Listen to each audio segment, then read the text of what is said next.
안녕하세요. 농분의 농장입니다. 자, 1월 7일입니다. 이제 니갈제라늄도 이제 꽃이 이렇게 피기 시작합니다. 하나씩 이렇게.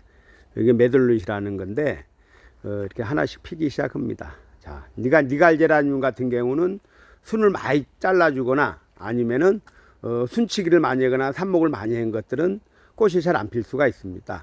왜 그러냐면은, 저온을 먹어야 되고, 새순이 저온을 먹어야 되고, 그래서, 지금부터는 아마 순을 따거나 꽃을 가지치기나 뭐 순따기를 하면 안 됩니다. 왜 그러냐면 순따기를 하면은 꽃눈이 생기려면 시간이 오래 걸리기 때문에 순따기를 하면 안 됩니다. 그래서 어느 정도 이렇게 풍성하다 그러면 그대로 놔두시고 키우시면 됩니다.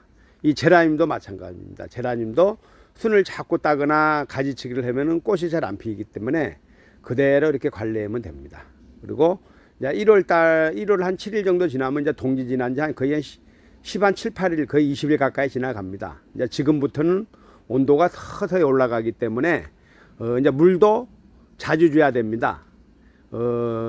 지금 물을 말리거나 그러면 입이 노랗게 하얘질 수 있고 입이 노랗게 변해질 수가 있기 때문에, 요즘 같은 경우는 제라늄이 가장 잘 클 시기입니다. 온도적으로 그러고 또 환경적으로 그러고. 집의 온도가 뭐 낮에는 한 20도, 저녁에는 한 10도 정도 유지하면 굉장히 잘 큰 조건에 속하기 때문에 지금부터는 물을 말리지 말고 또 물이 마르면 노랗게 된다고 생각하시면 됩니다. 특히 니갈제라늄 같은 경우는 물을 한번 말리면 이렇게 누렇게 변할 수가 있습니다. 그래서 여러분들이 니갈제라늄 같은 경우 물을 말리면 안 됩니다. 물을 말리면 바로 증상이 나타나다 한 일주일 후에 입이 노랗게 하얘지고 뱅는 것처럼 보일 수가 있습니다. 그래서 여러분들이 니갈제라늄 키우실 때는 절대 물을 말리면 안 됩니다. 지금부터. 그리고 지금 집이 건조하고 그러기 때문에 물을 좋아합니다. 그래서 물을 말리면 바로바로 물을 준다고 생각하시면 되고, 이 제라늄도 마찬가지입니다. 제라늄도 물을 말리면은 바로바로 물을 준다고 생각하시면 됩니다. 왜 그러냐면 물을 말리면은 하엽이지고 떡잎이 될 수가 있습니다. 그래서 여러분들이 뭐 예를 들어 니갈제라늄들이 대부분 이렇게 뭐 뱅는 것처럼 이렇게 된 것들은 대부분 물을 말려서 그런 겁니다. 물을. 그래서 지금은 물을 말리기 전에 물을 주는 게 좋습니다. 왜?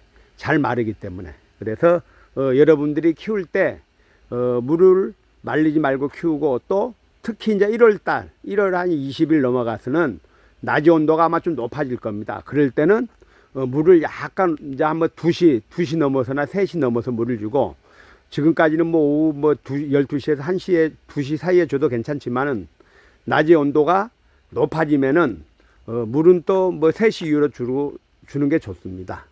그 시기를 잘 맞춰 가지고 지금부터 이제 꽃이 피기 시작하면은 내년 5월 6월 때까지 꽃이 핀다고 생각하시면 됩니다. 자, 오늘은 1월 7일 이제 동지 지나고 한 20일 정도 지난 다음에 제라늄들 물 관리 어떻게 하고, 또 그것에 대해서 알려드리고, 액비나 비료는 약간 한 20일 이후에 물을 주는 게 좋습니다. 왜 그러냐면은 20일 정도 지나면은 1월 20일 정도 넘어가면 온도도 올라가고 또 환경이 좋아지니까 지금보다는 그때 주는 게 좋습니다. 자, 오늘은 1월 7일 물을 어떻게 주나에 대해서 알려드렸습니다. 자, 이상입니다.